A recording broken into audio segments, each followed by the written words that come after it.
Okay, welcome back to my YouTube channel, Sumesh sir. So आज हामी class 7 को scientific learning भन्ने च्याप्टरको बारेमा डिस्कस गर्न गइरहेका छौँ.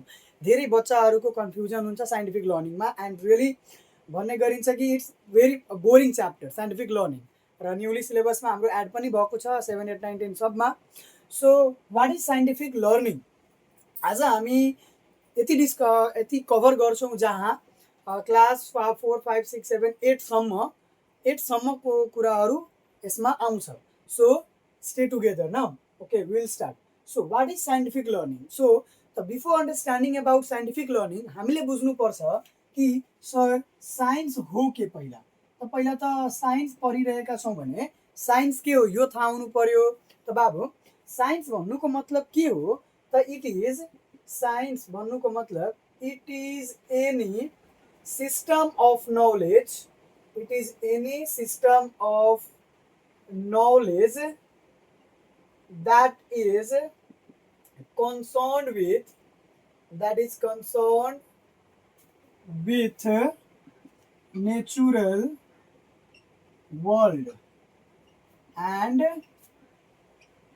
its phenomenon. भन्नुको मतलब के हो भन्दाखेरि what is science? So science is any system of knowledge that is concerned with natural world and its phenomenon. नेचरमा भइरहेको कुनै पनि फेनोमेनन छ, कुनै पनि कुराहरू जस्तै कि how does the air is blowing, air कसरी बगिरहेको छ, हनी बी काटिसकेपछि किन इचिङ गर्छ, चाहे रेनबो कसरी फर्म हुन्छ. त these are called natural phenomenon. Okay, नेचरमा हुने फेनोमेनन हो. त यो सब कुराहरूको बारेमा जहाँ हामी अध्ययन गर्छौँ, जहाँबाट हामी नलेज लिन्छौँ, that is called science. Similarly science तपाईँ बुझ्नुभयो साइन्स के हो? त science is any system of knowledge that is concern with natural world or its phenomenon. नेचरमा भइरहेको कुनै पनि कुराहरूको बारेमा, फेनोमेननको बारेमा, कुनै पनि अब्जेक्ट्सको बारेमा यदि नलेज दिइरहेको छ भने हामी त्यसलाई के भनिन्छ?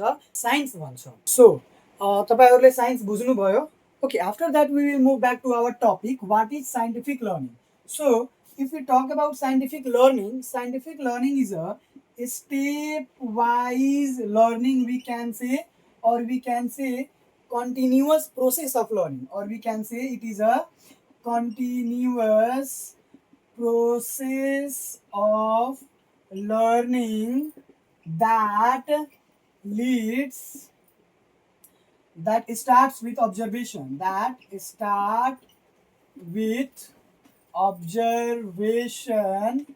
and leads to the conclusion. So what I told, scientific learning भन्नुको मतलब यो अब्जर्भेसनबाट स्टार्ट हुन्छ र एक्सपेरिमेन्ट कन्क्लुजनसम्म हामीले लग्छ. जस्तै कि तपाईँले घरको छतमा चढ्नु छ भने धेरै सिँढीहरू बनाइएको हुन्छ. पहिलो सिँढी, दोस्रो सिँढी गर्दा गर्दा स्टेप बाई हामी गएर छतमा पुग्छौँ. त त्यस्तै साइन्समा कुनै पनि कुरालाई डिस्कभर गर्नु छ भने तपाईँले step by step knowledge gain गर्दै जानुपर्ने हुन्छ. That is called scientific learning. कुनै पनि कुरा दुनियाँमा आजसम्म डिस्कभर भएको छ भने, यदि तपाईँले नयाँ कुरा डिस्कभर गर्नु छ भने you have to follow the scientific learning process, the steps of scientific learning. And so scientific learning is a continuous process of learning that starts with observation and leads to the conclusion. I hope you understand about scientific learning. Okay, so now we will start what are the steps of scientific learning. Scientific learning को steps और के हो? अब हामी त्यसको बारेमा बुझ्छौँ. Okay, so now we will talk about steps of scientific learning. So now we will talk about what are the steps of scientific learning. So listen. If we talk about steps of scientific learning, what are the steps? If we talk about the major steps of scientific learning, I'm going to write it here. The first step of scientific learning is called observation. The first step is called observation. Second step is known as asking question. We will discuss about it, don't worry. Asking question. Third one is now about making hypothesis.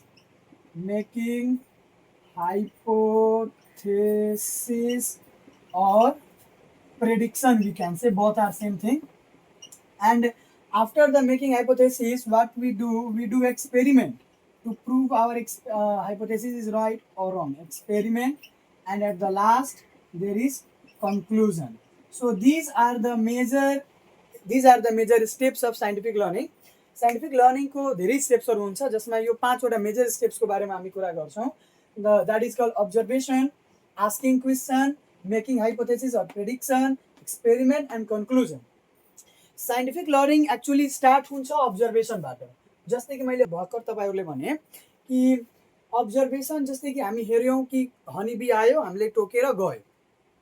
Honeybee काटिसकेपछि हामीले के feel हुन्छ त, यहाँ itching गर्छ, एकछिनमा swelling हुन्छ. त यो के मैले जब हनीबी काट्यो त मैले फिल गरेँ, that is called observation. And remember, observation is done by only sense organs. Observation is done by sense organs. And you know we have 5 sense organs and we do observation by our sense organs. Honeybee टोकिसकेपछि हामीलाई feel हुन्छ. It means we observe. हामीले के कुराबाट observe गर्यो त, sense अर्गेन्सबाट कुराबाट observe गर्यो. अब्जर्भ गरिसकेपछि हाम्रो मनमा के क्वेसन आउँछ, मनमै हामी आफू मनमा क्वेसन गर्छौँ कि हनीबी टोकिसकेपछि हामीलाई चिलाइरहेको छ त किन? Why there is itching, why there is swelling, किन फुलिरहेको छ? मनमा क्वेसन आउँछ अनि त्यो मनको क्वेसनलाई हामी आफै मनमा एन्सर दिन्छौँ, क्वेसन गर्छौँ कि किन भइरहेको छ. एन्ड त्यो एन्सरलाई पत्ता लगाउनको लागि हामी हाइपोथेसिस गर्छौँ, मनमा प्रेडिक्सन गर्छौँ. सायद मलाई लागिरहेछ हनीबी आउँछ, यहाँ काट्छ भने, टोक्छ भने केही छोडेर जान्छ. अब के छोड्छ भन्ने कुराहरूमा हामी डिफ्रेन्ट किसिमको हाइपोथेसिस गर्न सक्छौँ. र रिमेम्बर, जब तपाईँले हाइपोथेसिस गर्नु भइरहेछ, प्रेडिक्सन गर्नु भइरहेको छ भने तपाईँको प्रेडिक्सन समटाइम राइट पनि हुनसक्छ भने समटाइम रङ पनि हुनसक्छ. के भने कि प्रेडिक्सन तपाईँको राइट पनि हुनसक्छ, रङ पनि हुनसक्छ. त्यस्तै अब तपाईँले प्रेडिक्सन गर्नुभयो कि हनीबी आयो, टोकिसकेपछि केही उसले यहाँ छोडेर गयो.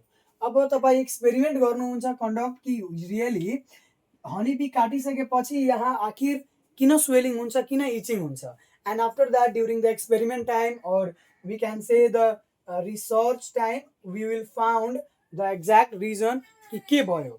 जस्तै कि मानिहाल्यो रिसर्चमा पत्ता के लाग्यो कि यस, जब हनीबीले हामीलाई टोक्छ अनि उसले एसिड छोड्छ, अनि त्यो एसिडलाई कमिलाले छोड्यो, एन्टले बाइट गर्छ, अच्छा हनीबीले बाइट गर्छ भने उनीहरूले फर्मिक एसिड छोड्छ हाम्रो स्किनबाट. फर्मिक एसिडको कारणले गर्दा त्यहाँ इचिङ हुन्छ, अच्छा हाम्रो स्वेलिङ हुन्छ.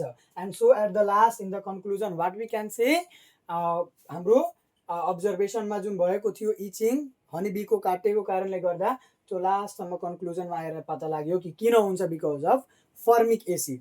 चाहे अरू कुराहरूमा जस्तै कि लेमन खान्छौँ भने लेमन पनि अमिलो लाग्छ. त अमिलो किन लाग्छ, यो त हाम्रो टङ यानि कि सेन्स अर्गेन्सले अब्जर्भ गर्यो. मनमा हामी क्वेसन गर्छौँ कि यो किन भइरहेको छ.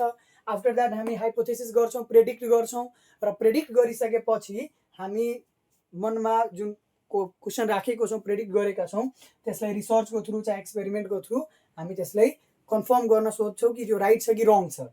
र जुन लास्टमा आउँछ हाम्रो result, that is called conclusion. So hope you understand about the 5 major steps of the scientific learning.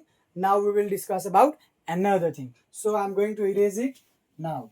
After understanding about the steps of scientific learning, now we will talk about practical work in science.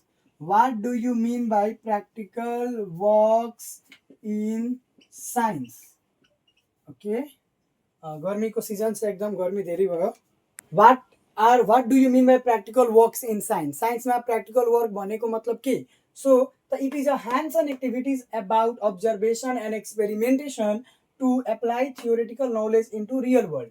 Practical work in science भन्नुको मतलब हामीले आफ्नो natural वर्ल्डमा, हामीले आफ्नो वर्ल्डमा केही कुराहरू गरेर जुन सिक्छौँ भने that is called practical work. जस्तै कि ह्यान्ड्स अन एक्टिभिटी यानि कि गरेर सिक्नु. जस्तै कि मैले एउटा मोडल बनाएको छु ह्युमन डाइजेस्टिभ सिस्टमको बारेमा. हेर्नुहोस्, यो मैले एउटा मोडल बनाएको छु, यसको मतलब मैले आफूले गरेको छु अनि सिकेको छु. So this is also known as practical work. Okay. And practical वर्क्सले के मेन काम गर्छ भने इट डेभलप क्युरियोसिटी. मनमा धेरै क्युरियोसिटी, धेरै जान्ने कुराहरू उत्तेजित गर्छ, क्युरियस बनाउँछ हामीलाई. Okay. Purpose of practical work. What are the purpose of practical works? What are the purpose of practical work?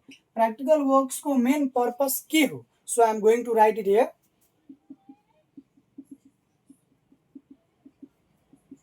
So, after understanding about the practical works in science, we will talk about what are the purpose of the practical works. आखिर practical works गर्यो भने हामीलाई के फाइदा हुन्छ? What are its profits? So, main यसको purpose के भइहाल्छ, इट जेनेरेट आर्गुमेन्ट्स। भन्नुको मतलब कुनै पनि आर्गुमेन्ट्सको सल्युसन कसरी निकाल्ने, के सल्युसन हुनसक्छ, त्यो आर्गुमेन्ट्सको प्रोपर सल्युसन निकाल्नको लागि मद्दत गर्छ। लाइक हामी प्र्याक्टिकल वर्क गर्छौँ भने we get the solution of the arguments. And similarly development in practical skills. Yes, कुनै पनि प्र्याक्टिकल स्किल्स हामीले डेभलप गर्नु दिन्छ, जस्तो कि ल्याबमा गएर कुनै पनि इक्विपमेन्ट्सहरूको युजिङ अफ इक्विपमेन्ट्सहरूको युज कसरी गर्ने, how to handle like tripod stand होइन, how to use Bunsen burner, how to use beaker, how to use test tube, यो सब कुराहरूको बारेमा पनि नलेज कसले दिन्छ, प्र्याक्टिकल वर्क्सले जब हामी गर्छौँ अनि हामी सिक्छौँ। सिमिलरली कुनै पनि कुराको इन्क्वायरी स्किल्स, यानि कि कसरी सोध्ने, कसरी कहीँबाट इन्क्वायरी गर्ने भन्ने पनि स्किल्स दिन्छ। After that perform suitable examine evidence. केही कुराहरू हामी सोच्यौँ मनमा भने त्यसलाई कसरी इक्जामिन गर्ने, it is right or not. यदि हामीले हाइपोथेसिस राख्यौँ मनमा भने यसलाई टेस्ट गर्नको लागि त हामीले एक्सपेरिमेन्ट गर्नु पर्यो। त यसले राम्रो तरिकाले, सही तरिकाले कुन एक्सपेरिमेन्ट गर्ने कि त्यो जुन हामी हाइपोथेसिस राखेछौँ त्यसको बारेमा इक्जामिन गर्न सक्छौँ। It helps to develop their also and it also most motivate the students. यसले हामीले मोटिभेट पनि गर्छ। लाइक प्र्याक्टिकल वर्क यस्तो थ्योरिक लिनु क्लासमा र प्र्याक्टिकल गर्नुमा धेरै फरक छ। वेनेभर जब ल्याबको कुरा आउँछ बच्चाहरू आफै एक्साइटेड हुन्छ, ल्याबमा जान्छ, केही गर्छ, सिक्छ अनि त्यो उनीहरूलाई मोटिभेट गर्छ, एक्साइटमेन्ट दिन्छ। And so these are the purpose of practical works. And practical works are classified in two parts, indoor practical works and outdoor practical works. Indoor practical works भन्नुको मतलब the practical works that are perform in a lab, त्यो ल्याबमा गएर गरिने practical work हो भने outdoor practical works means it is a field work, यानी बाहिर गएर कहीँ डाटा कलेक्सन गर्नु, that is called outdoor. So I am going to write it here. And what I told, practical works in science are classified in two parts, that is indoor and outdoor. So practical works in science are classified in two parts, that is indoor, which is also called lab work, and outdoor, which is also called field work. Okay, so अब indoor वर्कमा जस्तै कि ल्याबमा हामी कस्तो कस्तो experiment conduct गर्न सक्छौँ र outdoor यानि कि हामी फिल्डमा गएर कस्तो कस्तो एक्सपेरिमेन्टहरू कन्डक्ट गर्न सक्छौँ, कसरी डाटा कलेक्सन गर्न सक्छौँ। I am going to write the examples. So if you talk about its examples, I'm going to write it here and its examples also.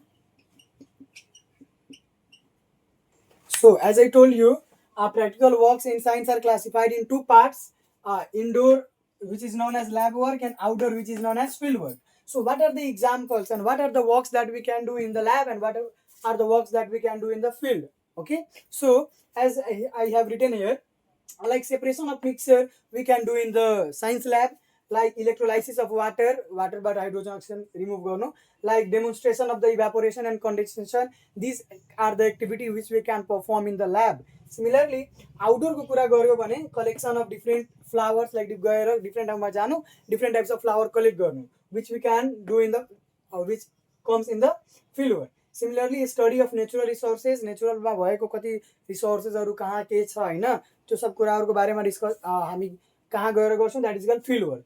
अब नेचरमा कति रिसोर्सेसहरु छ त्यो ल्याबमा गएर बसेर थोरै नै गर्न सकिन्छ, and that's why it comes in field work. Similarly adaptation of animals, like कुन एनिमल्सले कसरी एडाप्टेसन गर्छ हैन, लाइक क्यामेलियनको छ नि क्यामोफ्लेज गरिहाल्नु, like hibernation, like frog, snakes that goes on hibernation, त यो सब एडाप्टेसनहरु हो। त यो सब पनि हामी फिल्डमा गएर अन द स्पोट गएर मात्र नलेज गेन गर्छौं, and so this it is a type of field work. I hope you understand about the practical works and the types of practical work like indoor and outdoor, field work and lab work. Understood?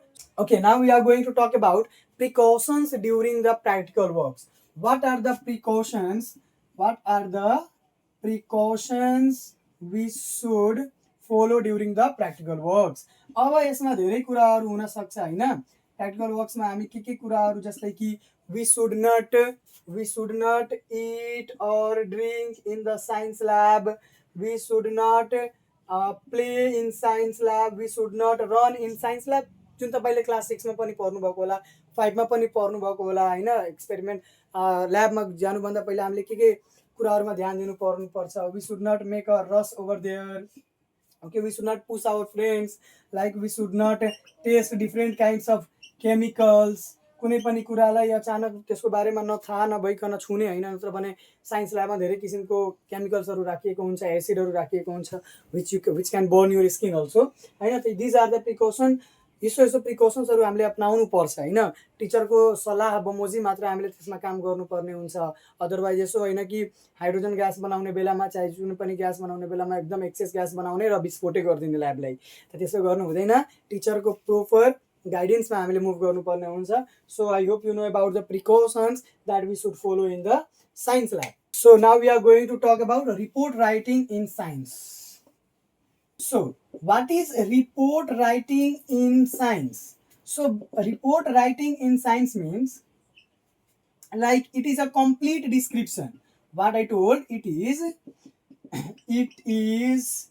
complete description about experiment or investigation. What is report writing? So report writing is a complete description about the experiment or investigation। यदि हामी कुनै पनि experiment गरिरहेको छौँ ल्याबमा, चाहे field वर्कमा गरिरहेको छौँ, investigation गरिरहेको छौँ, इन्क्वायरी गरिरहेको छौँ भने हामीले इन्क्वायरी गर्ने बेलामा, इन्भेस्टिगेट गर्ने बेलामा एकदम प्रोपर रूपमा सजाएर हरेक डाटा इन्क्लुड गरेर मेन्टेन गर्नुपर्ने हुन्छ, सो द्याट अरूजनाले पनि कोही हेऱ्यो भने यस तिमीहरूले यसो गरेको छ भने बुझ्न सकोस् भने, that is known as report writing. Report writing गर्नु बेलामा धेरै टपिक्सहरूलाई, धेरै कुराहरूले हामीले इन्क्लुड गर्नुपर्ने हुन्छ। I am going to write it here now. Okay, के कुराहरू इन्क्लुड गर्नुपर्ने हुन्छ त पहिलोमा छ हाम्रो टपिक के हुनु पर्यो। यानि कि यदि हामी कहीँको बारेमा एक्सपेरिमेन्ट गरिरहेछौँ, इन्क्वायरी गरिरहेछौँ, इन्भेस्टिगेट गरिरहेको छौँ भने हामीले पहिला टपिक थाहा हुनु पर्यो, हामी कुन टपिकको बारेमा एक्सपेरिमेन्ट गर्न गइरहेका छौँ। त्यसपछि दोस्रो नम्बरमा आउँछ अब्जेक्टिभ्स। अब्जेक्टिभ्स मिन्स त्यो गरिसकेपछि हामीले के नलेज लिन्छौँ।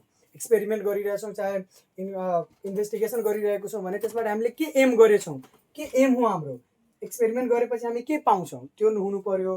त्यस्तै तेस्रो नम्बरमा हुनु पर्यो के त्यो एक्सपेरिमेन्ट गर्दा के मेटेरियल्स रिक्वायर्ड भयो होइन। त मेटेरियल्स रिक्वायर्ड के रिक्वायर्डहरू भयो मेटेरियल्सहरू होइन। त्यस्तै हाम्रो 4 नम्बरमा के हुनसक्छ, प्रोसिड्युर हुनसक्छ होइन, प्रोसिड्युर हुनसक्छ। अर्कोमा हाम्रो अब्जर्भेसन, यानि के हामी अब्जर्भ गऱ्यो। त्यसपछि के हुनसक्छ, हाम्रो क्यालकुलेसन हुनसक्छ, हामी के क्यालकुलेट कसरी क्यालकुलेट गऱ्यौँ होइन। त्यसपछि हाम्रो के हुनसक्छ, त्यसपछि हाम्रो रिजल्ट के आयो त्यो हुनसक्छ। त्यसपछि हाम्रो कन्क्लुजन हुनसक्छ होइन। एन्ड आफ्टर द्याट हाम्रो प्रिकसन हुनसक्छ। यस, हामीले त्यो एक्सपेरिमेन्ट गर्दा या फिर इन्भेस्टिगेसन गर्न जाँदाखेरि हामीले के प्रिकसन अपनाउनु पर्छ। So now these are the topics I have written which must be included during the report writing. कुनै पनि साइन्सको एक्सपेरिमेन्ट गर्दा तपाईँ एक्सपेरिमेन्ट कपी बनाउनुहुन्छ, रिपोर्ट राइटिङ गर्नुहुन्छ भने यो सब टपिक्सहरू इन्क्लुड गर्नुपर्ने हुन्छ। जस्तै कि हेडिङ लाइन तपाईँ के को बारेमा डिस्कस गर्नु गइरहेको छ, objectives, what are your aims that you will get after doing the experiment, like what are the materials required, what are the devices, what are the equipments you have used in your experiment. After that procedure, what are the procedure you have done, observation, what you got the knowledge, calculation, how you have done the mathematical calculation. After that the result, what you get, and conclusion, what you find.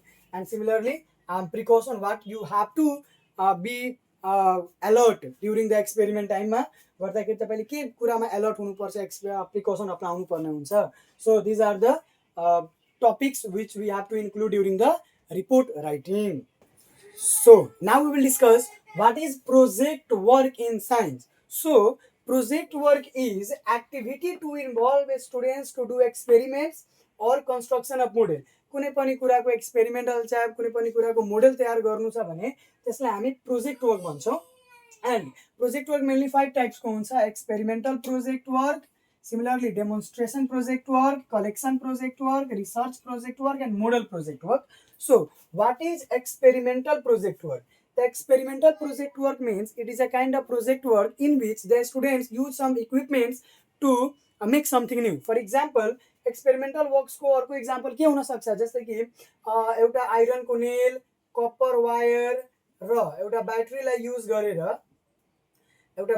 Use गरेर हामी electromagnet बनाउनु. So this is a kind of experimental work in which स्टुडेन्टले battery, wire, copper wire होइन आइरनको nail use गरेर electromagnet बनाउँछ.